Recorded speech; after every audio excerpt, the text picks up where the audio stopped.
Welcome to WebClod. Today, we're diving into an incredible celestial event that has captured the attention of skywatchers and scientists alike: solar storms and the stunning auroras they create. Solar storms occur when the sun releases large bursts of energy in the form of coronal mass ejections, or CMEs. These powerful solar eruptions send charged particles hurtling toward Earth, where they interact with our planet's magnetic field. When these particles collide with the atmosphere, they create the awe-inspiring light displays we know as auroras. Between August 8th and 10th, 2024, the sun unleashed a series of significant CMEs. These solar storms reached Earth on August 11th, triggering a G4 class geomagnetic storm, the second most severe on the scale.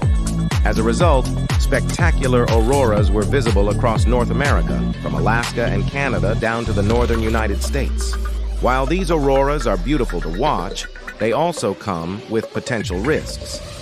The geomagnetic storm caused by these CMEs can disrupt satellite operations, GPS systems, and even power grids.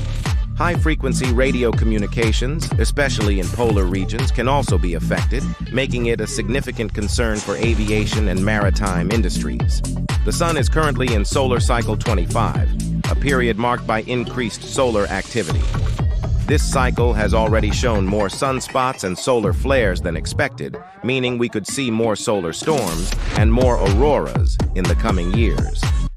Scientists are closely monitoring this cycle to better understand and predict these space weather events. The recent solar storms serve as a reminder of the powerful forces at play in our solar system.